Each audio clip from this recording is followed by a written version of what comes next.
Hi, hello, good afternoon. Thank you for joining us today.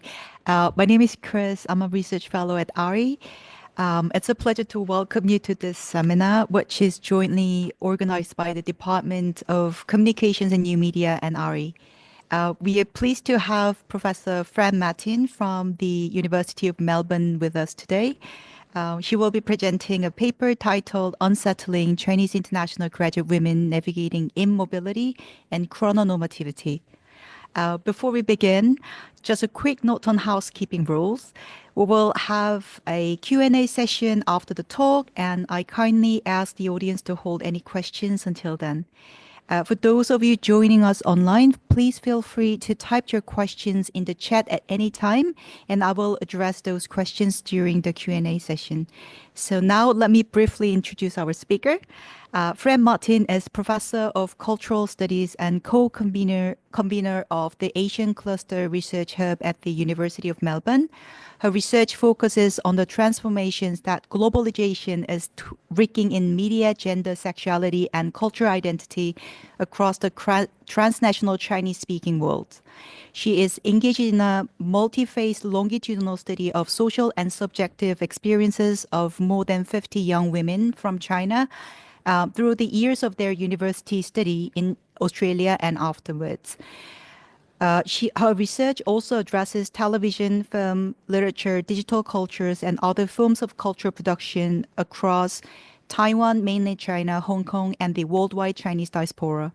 Please join me in welcoming Professor Fran Martin. The floor is yours.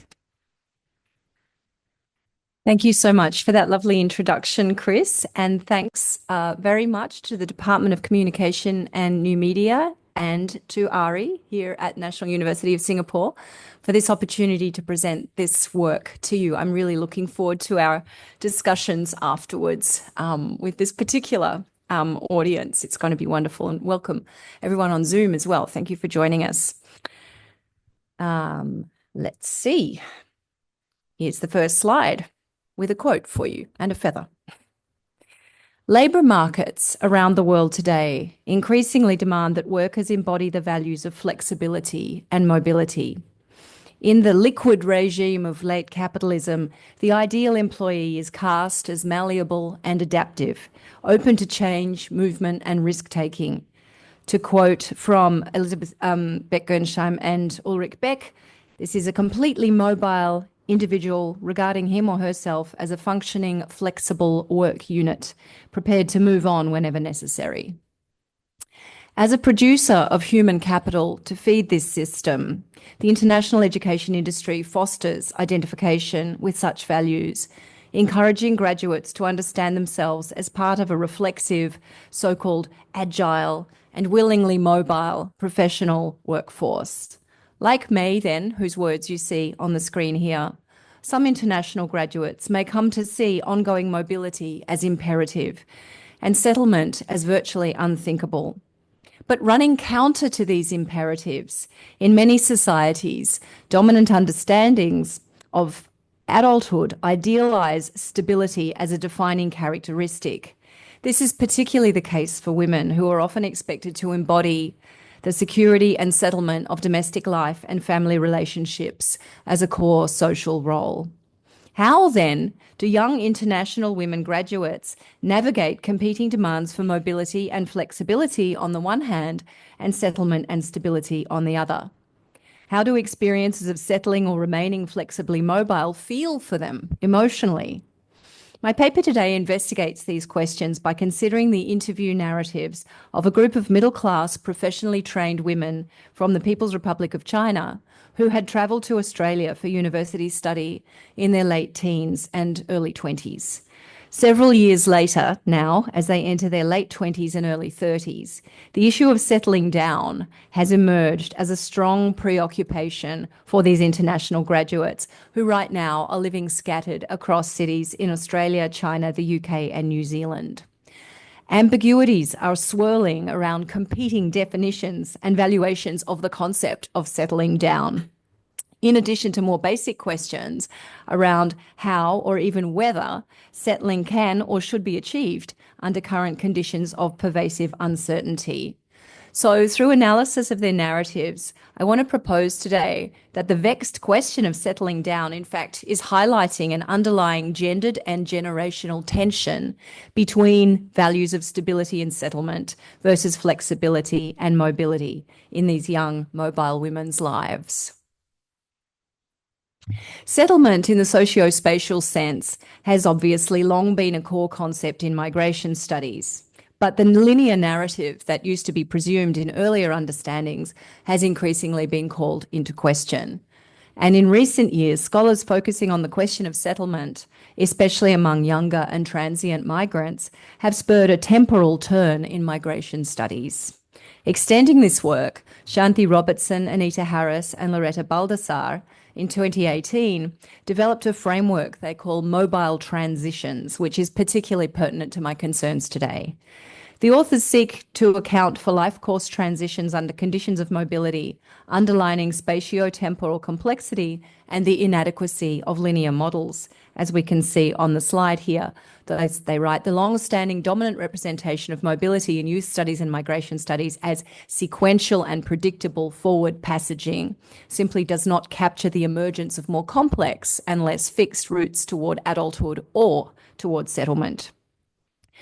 Sociological studies of youth transitions, meanwhile, moving to this part of the slide, are oriented toward biographical temporality and frame settling down as a normative goal and standardized series of actions. Notable here is the observation in Western Europe and the Anglosphere since the late 1970s of shifting definitions of adulthood based on historically transforming perceptions and practices. The emergence of nonlinear, flexible, destandardized, and fragmented biographies has been attributed to shifts in broader structural conditions, including transformations in labour markets, gender relations, education expectations, and economic environments.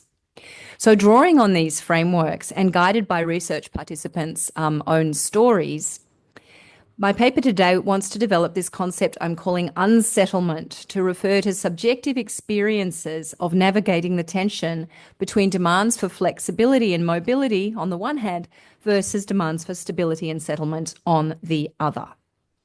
This concept of unsettlement, in fact, encompasses at least three dimensions: geographic, temporal, and emotional dimensions, describing participants' attempts to reconcile questions about where to be, when to undertake certain life tasks, and finally, how they feel about these experiences. So this tension between stability and settlement and flexibility and mobility is not unique to the experiences of Chinese international women graduates, as I'm sure you appreciate.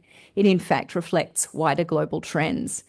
However, the forms that this tension takes for participants in this study are shaped by the social, historical, and cultural and economic specificities of their life experiences. To contextualize these experiences, I think there are at least three things we can think about. First of all, we can consider the historical specificity of the generation gap in participants' case. The women who are participating in the study I'm going to talk about were born mainly during the 1990s, while their parents were born in the late 1960s and early 1970s. So the parent generation came of age in the early post-socialist years, after the turmoil of the Cultural Revolution and before the most impactful effects of China's market reforms in the late 1990s. They graduated during the final years of state-assigned jobs, and their early lives were shaped by relatively low unemployment, rising material wealth, near universal marriage, very low divorce rates, and comparatively restricted mobility opportunities. So, to simplify somewhat, for this generation of parents, stability was a more or less attainable ideal. We can actually see this reflected in the fact that they're able to send their daughters abroad for study in Australia. They have entered, obviously, China's new urban middle classes. For them, in terms of life course, markers of standard adulthood and settling down included obtaining stable employment, independent living, and marriage and family formation. Highly standardized norms for the attainment of these remain in place today. In particular, both elder generations and the state continue to support gendered age norms mandating women's duty to achieve marriage and children, so bundle marriage and children, by age 30, under penalty of the so-called leftover women or 剩女 stigma, while for men, the marriage deadline is much later and more blurred. But the daughter generation, completing their education around the early 2020s, faces a materially different world from the one their parents encountered at a similar age. Those who've returned to China after their studies abroad enter a professional labour market that has been fundamentally reshaped by ever-deepening market logics, entrenching the value of flexibility alongside experiences of job insecurity and precarity, especially for women. Since the pandemic, the labour market has been increasingly squeezed by economic downturn and the so-called new normal of sky-high unemployment among youth, leading to even greater uncertainty. Meanwhile, as 𝗥𝗏𝗄𝗏 observes, with the absence of an inclusive welfare system following the collapse of the socialist Danwei or work unit system, and I'm quoting from G here, family becomes a security fortress for individuals in both an economic and a spiritual sense in a changing society full of rising uncertainties and unforeseeable risks, unquote. This pushes women back into a neo-traditional gender role of family caregiving. Such pressures, however, are robustly resisted by a significant number of highly educated middle-class urban women, including those who have studied abroad. Younger middle-class women's anti-traditionalist individualizing desires thus kind of coexist alongside the elder generations and the state's promulgation of gender neo-traditionalism, marking a gendered pattern that G has called mosaic temporality, in which, to quote her, tradition and modernity, the resurgence of Confucianism, the socialist version of modernity, the capitalist version of modernity, and the socialist heritage are interwoven, unquote. A second factor, other than that was all about the generation gap there, a second factor that may heighten the tension between stability/settlement and flexibility/mobility imperatives for the Chinese international graduate women is their personal history of international education itself. As the previous phase of my research showed, around the time of their graduation from Australian studies, participants felt that living independently abroad had intensified both their desires for ongoing mobility and their critique of the normative Chinese life course. I think due partly to the content of their education in Australia, which in many cases was in finance, economics, and allied fields, but also others like media studies, in fact, and others. Nonetheless, that content may have contributed to moulding them into a mobile labour force that saw itself as suited both ideologically and in terms of skills to work in the engine rooms of global capitalism. Finally, here, I propose that the stability-flexibility dialectic is marked by gender at a very fundamental level that has not always been adequately acknowledged in the extant scholarship, or not in all of the extant scholarship. Specifically, the value of stability is gendered feminine in three closely interlinked ways: temporally, spatially, and in terms of social governance. Stability and settlement are coded feminine temporally, in that in the Chinese context, settling down in marriage, as I mentioned, is meant to happen earlier for women than for men and is more centrally defining of adult women's social identity. We might describe this as producing a particularly powerful form of gendered chrononormativity, to borrow the chrononormativity concept from Elizabeth Freeman there. Stability and settlement are also gendered feminine in spatial terms because in China, as is also the case in different ways the world over virtually, women have historically been, and to a significant extent remain, associated with domesticity, geofixity, and the household's interior, while work, mobility, and the public domain have historically been coded masculine. Third, in terms of social governance, especially in the context of China's gender-skewed birth ratio and so-called surplus men, women are constructed by the state as bearing the responsibility to stabilize unruly male energies through marriage. So let's move on now to have a quick think about methods. I won't go through this detailed slide in too much detail, except to say we are now in 2012. Phase 2 was a major longitudinal ethnography that lasted 5 years and resulted in the publication of the book Dreams of Flight in 2022. And now I'm following up with some semi-structured recorded interviews with 34 of those same participants who want to keep participating in the study. Who are the participants? Where are they now? This is as of October last year. It's changed a little bit. We've now got one of those who was in China waiting for her permanent residency in Australia has gone over here. So we've got 16 each in China and Australia, one in the UK still studying, and one in New Zealand, who about averages in such a small group is about 30. You can see the youngest and the eldest here. 10 of them have been married at some point, 9 of them still are, and one of them has been divorced. So at the end of Dreams of Flight, here's a sort of scribbled on chunk from page 280 of that book. You can see that around the time, like participants essentially they felt as a group that they were less likely to settle down in at least 3 ways. One, in marriage, and it's a sort of life course, settling down. Also, geographically in place, they were more likely to wish to have some kind of ongoing mobility. And thirdly, for compromise, they were less likely, they felt, to sort of get married to some guy because their parents recommended him and he seemed to meet the conditions. They would rather wait for the right person. Mobility had made them less likely to settle, right, anytime soon, at least. But really the interesting question for us today is what happens next? 5 or so years later, are they able to realize their hopes for ongoing professional mobility? Are they still resistant to things that I want to look at today? So let's think about this concept of settling down. What does it mean? When discussed this topic on them, it kept coming up in interviews, so I followed it. They kept using this phrase, 安定下来, or sometimes 稳定下来, and I wanted to know what it meant, so I started asking them. Essentially, some fairly normative and predictable responses came here, in a way. An established professional career, geographic settlement, institutional market, or uncertain. But interestingly, 2 competing definitions emerged with regard to marriage. Some saw marriage and family formation as the key requisites for settlement, regardless of geography. Others defined settlement as hinging on women's capacity for economic independence. So I'm not going to definition, but I'm happy to talk about that in question time if you want, because I think the contrast between those definitions of saying, as long as I have my husband and child, I can be anywhere and I'll feel settled, versus saying, I will not enter marriage unless I have economic independence because it's too risky, right? The tensions, which I'm really focusing on today as well. But for now, let's think about unsettling in time. Some participants contextualized their unfolding experiences of unsettlement. This happened in 2 contrasting ways. On one hand, some framed intensive geographic mobility and accompanying states of subjective unsettlement as a kind of youthful phase that would naturally be superseded with the passage to adulthood. One example is Yining, who, when I interviewed her in 2023, is still unmarried state. She's from a sort of third-tier city on China's east coast, so a smallish city there. The past 7 years had been spent on the move for education and work between Melbourne, Shanghai, Auckland, Qingdao, and her hometown, and Yining now felt strongly it was time to settle down. She's currently studying towards a PhD, who were eager to move to Australia or to Europe to pursue professional opportunities. As you can see, she thought they all wanted to experience lots of new things, but right now I want to settle down. I don't want to live that turbulent kind of life like before. I mean, constantly changing cities, that kind of life.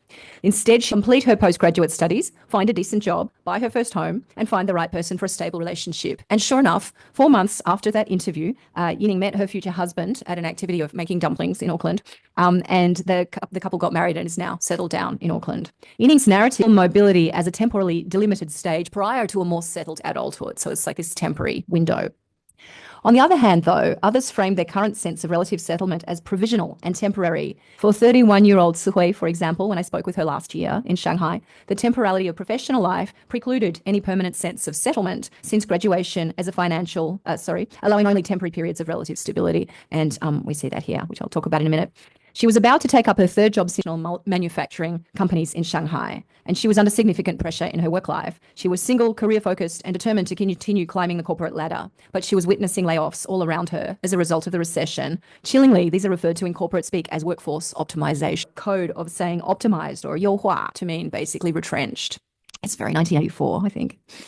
She was also preoccupied with what she called the curse of 35, ageism against over 35s rampant among employers in the private sector.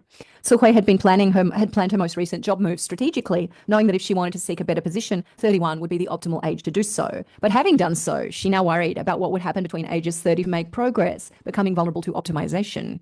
In this situation, a sense of settling with any finality was elusive, and she was driven constantly to reevaluate her options. And I'm just going to take a moment to look at this quote. I'm sorry that I can't linger for longer over the quotes. You can see I have trouble cutting them because read them all, but she says, my current life is in a state of settlement, but it won't last, right? If you look at yourself again in 5 or 10 years' time, that won't be the case because there's a key point that age anxiety is very intense, especially for women. The age anxiety, what should I do in 5 years? I'll work for 1 or 2 years and then consider whether I'm adapting well to the job. If I am, I'll stay. If I'm not, I'll have to think about what comes next. But there's definitely anxiety, right? So she's kind of settlement. Yeah, she's settled, but it's not going to last. For 𝗏𝗁, settlement was seen as an episodic, temporary state against the background of chronic uncertainty and compulsory flexibility in the professional labour market. In the case of both those who saw themselves as having already was often framed rather negatively as restricting mobility freedoms. 𝗏𝗏 and 𝗔𝗲𝗏 were both working in Melbourne in the accounting field, and here's what they said. 𝗏𝗏 was married while 𝗔𝗲𝗏 was living with her fiancé. Both felt they were now settled down, and its financial and relationship factors. 𝗏𝗏 was previously, as she put it, happy to travel around. In fact, she was kind of obsessed with traveling around when I'd spoken to her a few years earlier. She wanted to go and live in Mexico and just kind of work in low status jobs and for cultural enrichment. But she never got to do that because she realized that the visa issues and the financial Melbourne. But now she's so now she says, I feel very restricted. You can't have that kind of plan at all unless you take leave or win the lottery, which I really hope to do. 𝗔𝗲𝗏 too said that she would love to travel long term, but because my partner's not into it, so I'm like, okay, we'll just be here. 𝗠𝗲𝗃, in contrast, or in her life, she was single and working far from home in Shanghai in the finance department of an international food importer, where she was on track to land a senior management position. 𝗠𝗲𝗃 was focused on the opportunities for further professional mobility that be headhunted for desirable positions overseas, including in Singapore, where she had done an internship and she feels reasonably at home in Singapore. So she says, I don't have any sense of settling down. I can be anywhere, Shanghai, Melbourne, anywhere else. If there's a good opportunity, I'm not bound by family. If I went to Singapore, would their environment suit me better? Would I make more money? Would I have more chances to meet cute guys? You have to weigh the pros and cons, all right? In her embrace of the freedoms of unsettlement, 𝗠𝗲𝗃's orientation appears to a flexible entrepreneurial subject that has been theorized as the ideal outcome of international education. But, as reflected in this joke about cute guys, her conversation throughout our interview was inflected by her keen awareness of her single status and firm resolve to find a husband within 5 years. Since our last conversation, she quipped, 𝗔𝗲𝗏，right? The problem is I haven't got a husband, which is kind of lightly self-mocking, but I think also a bit serious. So that and biographical unsettlement, 𝗠𝗲𝗃's currently mobile orientation may prove to be time limited, as for Yining a moment ago. But there's also other examples, and I've just put this one in here as a sort of very brief pause before we move on to the next unsettlement, right? This is a WeChat post from Yuan, who is currently in Melbourne working in a low status job at a retail, like a chemist warehouse, like a discount chemist chain. And she's also worked as a pet sitter. It's one of the dogs and another one. So she's walking people's dogs. And you can see here in what she writes with this series of photos that she has a certain anxiety. She's wandering between freedom and envying, like seeking freedom and envying stability. So this is what I want to now move on to. Emerging strongly from interviews was a collective sense of the heavy emotional tolls of unsettlement, especially in the context of parents in both China and Australia described feeling lost and confused or 𝗲𝗏𝗻 about their direction after having attained the milestones they were previously striving towards during study. They were anxious due to pervasive personal and employment uncertainties, and they felt alone and adrift, with social connections weakened as a result of chronic mobility and disconnection on the move. After graduating, 𝗏𝗏𝗃, who's 34 and unmarried, had worked for several years in a series of different jobs in Australia, all connected with education, but across a really wide range of different fields and roles. And when I last spoke with her, she hoped to retrain as a psychologist. She had recently moved back to Melbourne after several years in another city. Relationship had ended due to her not wanting children. Among all participants, she was one who felt the most subjectively distanced from the settling down concept, and she described her sense of directionless drifting like this. She says, when you said that others have this feeling of settling down, I feel amazed. I haven't found anything that makes me feel I can invest my energy in it and build it up bit by bit. When in Melbourne, I've always had such a feeling of drifting that I've been drifting all along. I probably can't achieve a sense of having both freedom and settlement at my age. I may continue to drift, be free and drifting until maybe 50 or 60 years old. Maybe then I can settle down. There's no way I can do it now. So she, including the sense of having lost direction and the ambivalent realization that while settling feels unfree, freedom feels unsettling. Her speculation that her desire for freedom might prevent her from settling down until late middle age provides a really striking illustration of disrupted chrononormativity amid ongoing mobility.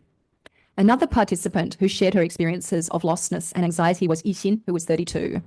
Like 𝗖𝗛𝗃, unmarried and currently single, 𝗖𝗛 is from a small town in southern China where her parents worked as administrators in a coal mining plant. After attending university in a distant city and working for a while in China in a professional role, 𝗖𝗛 had travelled to Australia to pursue a postgraduate degree, and she found the experience deeply transformative. She became a committed vegan and deeply engaged in environmental politics, felt like a new version of herself in Australia, having shed her old introversion. But when we spent a day together last year, travelling, sightseeing, eating and chatting between Shanghai and the nearby town of Kunshan, 𝗖𝗛 was at a low ebb emotionally. She was running a startup organic food marketing business and found the work punishing and deeply frustrating. Living between Shenzhen and Kunshan with periodic visits to locations both within China and overseas, so she used to go to Bali as well in Indonesia, where she's exploring alternative spiritual communities. 𝗖𝗛 described her distress at seeing her business dream fade as she encountered the harsh realities of solo entrepreneurship in an emerging field during an economic downturn. Over a meal from an online delivery app in the comfortable but anonymous related the following. She described herself as quite depressed when I spoke to her last year. She says, I feel my life I just want to find that passion for life, right, that she had in school when she was learning or in university. I don't believe in some things as much as before. Back then, going abroad was the ultimate dream. You just had to do it. And then you're abroad and you feel a kind of personal heroism, right? I'm so far away from my family and I can live like this. But when you come back here, you find that life is actually like this.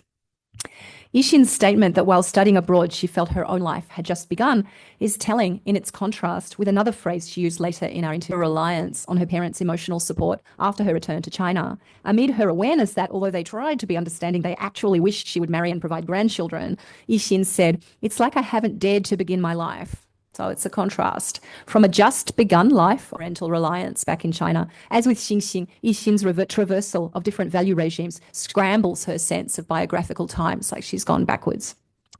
In many ways, 𝗖𝗛's forging of an entrepreneuriality exemplifies the compulsory flexibility imperative, and it cleaves to some of the demands of the Chinese state at the moment in encouraging entrepreneurship.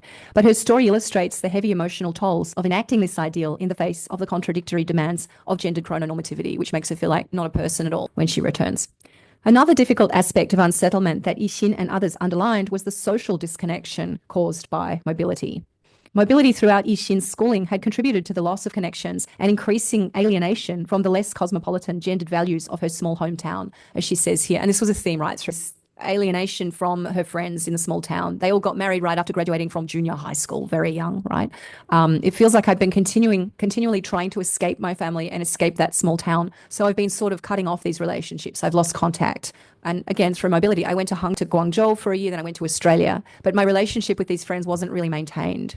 It's a feeling of wanting to settle down, but not wanting it. I asked her then, is this about wanting to settle down? She's like, kind of, I'm not sure if I want a person or a group of friends to have a sense of community, but I don't know how to find it. And she spoke a lot about her sense of alienation in Shenzhen, which is actually material for a separate paper on geographies of gender geographies after graduation, so I won't talk about that now. Her account here, though, captures the ambivalence that many participants in mobility. As time went by, they became increasingly alive to the emotional tolls of unsettled lives. Hui-Sheng, who was 32 and unmarried when I spoke with her last year, also reflected in depth. And if anyone wants to read the Chinese, I'll put it up first. I'll do that translation in a minute. She had recently returned to Melbourne after several years back in China, where, like 𝗖𝗛, she had moved frequently for work. And this was a real theme among the graduates, moving around within China. She was now living in an outer suburban house her parents had bought in Melbourne, accompanied by her brother's cat, 𝗏𝗏𝗏. When asked about how she felt about the idea of settling down, she vividly described her hypermobile experiences of recent years in contrast to her poignant desire to settle at last in place, as we see here. And she tells the story. She was traveling, telling, "It's settled here. It's cheaper than Shanghai. It's better in some ways." And she suddenly realized, I haven't stayed in one place for a really long time, right? Since I was 18. And she described all the different places she moved from Melbourne back to Rizhao, back to her hometown, then to Shanghai, and now back to Melbourne. My plan before the pandemic was in the garden and have a cat and a dog. It's hard for me to imagine staying in one place for a long time. I'm still floating. I'm still in a state of floating. And then I asked her, is that a good feeling, this floating? Because some participants said it was a good feeling not to be settled. She said, no, it's not necessarily good. When you change cities, you have to change your friend group. Even if you have a good relationship, ultimately when two people live in two different places, communication reduces. After I came back to Melbourne, only one or two friends who used to live nearby actively contacted me. It was quite difficult. You have to totally build a new relationship. Social disconnection is described by both Hui-Sheng and 𝗖𝗛 as in large part a result of their ongoing geographic mobility, although 𝗖𝗛 also related it specifically to the pandemic. Feeling adrift in both time and space, the freedoms they had hoped would liberate them from restrictive gendered biographical scripts also led, in time, to isolation, as friendships were eroded by distance, while changing values made it difficult to relate to peers back home. In response, both women reached for a sense of groundedness in other ways, alternative lifestyle communities for 𝗖𝗛 and symbolically freighted pets and fruit trees for 𝗏𝗏.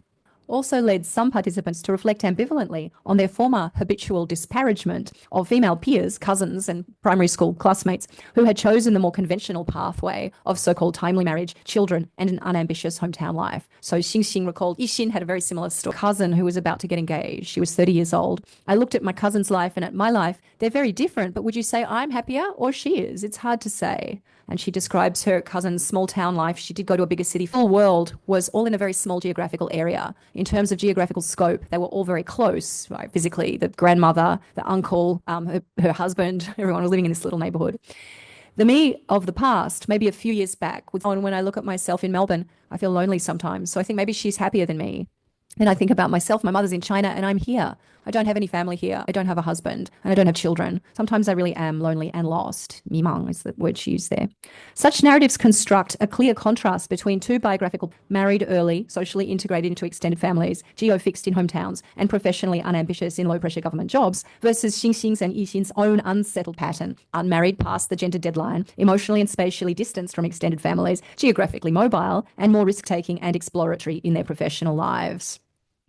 Disconnected unsettlement, both 𝗏𝗏 and 𝗖𝗛 find themselves newly ambivalent about whether these values of mobility, flexibility, and gender anti-traditionalism, to which they became increasingly attached during their time overseas, are truly preferable to their hometown cousins' choice of settlement, stability, and gender chrononormativity.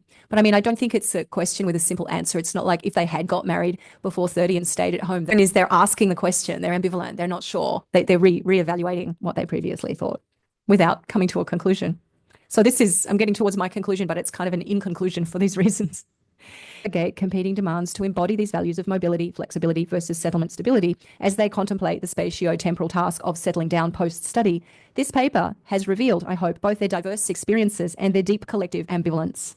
While a few participants, especially those in marital or proto-marital relationships, considered themselves already settled, others wished to settle down but were finding it difficult of settling, and a few, especially those who were unmarried with high frequency of geographic and or job mobility, were deeply skeptical about the idea or even the possibility of ever getting to settle down at all. Unsettlement may be a way station on the road to settlement in both spatial and temporal dimensions, or for some, it may become the whole journey. Either way, as these women moved through their late 20s, remained a minority, most traversing an ongoing series of different relationships, locations, jobs, and personal passions, remained unsettled in biographical, geographic, and emotional dimensions. Their anxieties congealed around how best to navigate time, that is, space, where, whether, and how to settle in place, freedom versus gendered restriction, and as a trade-off with security, goals, how to identify one's direction, aims, and desires after study, relationships with parents and future husbands, in-laws and children, or hypothetical future children, as well as friends, cousins, and wider social networks, and work, safe and challenging but less secure private sector careers, just to name a few things that were worrying them. This study then hopes to contribute to youth mobility scholarship in three main ways. First, the analysis ends with national specificities in this kind of, well, I was going to say it's a non-Western exemplar, but is it? I don't know. It's between China and a Western country. It's a kind of transnational example. It underlines the of post-reforms China in shaping the graduates' experience, particularly those who returned, particularly vis-a-vis the specificities of a normative gendered life course in China today, whose age norms are both clearer and more rigidly enforced than is the case in many Euro-American societies. Second, and most importantly, this down concept are deeply gendered. The concept of gendered chrononormativity foregrounds the impossibility of considering the graduates' negotiation of contradictory demands for mobility versus settlement and flexibility versus stability outside of a gendered lens. The young Chinese women occupy a particularly conflicted position in that they're accorded less time than men to explore states of uncertainty to embody stability as a gendered virtue in adulthood. Since stability and settlement are normatively gendered feminine, women who've been encouraged by their international education experiences to identify with compulsory flexibility may experience then particularly sharp aims of gendered chrononormativity. Third, the paper has been underlining the often painful emotional intensity of lived experiences of unsettlement, extending understandings of the role of emotions in migration scholarship, I hope. As we have seen, anxiety state associated with uncertainty, disrupted temporalities, and life on the move. While mobility and flexibility are alluring ideals for the international graduates, living them out in frequent changes of job, career direction, location, and relationships does not necessarily make for emotionally sustainable lives. Those most enthralled by the promise of freedom attached to those ideals may find that, although mobile living can unsettle gendered life course norms, chronic uncertainty and geosocial rootlessness may all. So in addition to these contribution to the studies of youth mobilities, this study, I think, maybe also raises another question about how return student migration itself. Given the high volume of educational outflows and the fact that sending children abroad for university has for some years been a standard practice for middle-class Chinese families, we might speculate that the returnees' collective ambivalence about settling down might contribute to a generational value shift in middle-class Chinese women's understandings of feminine adulthood, tilting slightly away from stability and settlement and slightly towards flex. This shift must be seen as partial, in process, and deeply ambivalent, one more additional element in the mosaic temporality of the present, rather than a definitive epochal transformation. Thanks. That's the end of the paper, and there's some very small references. Thank you.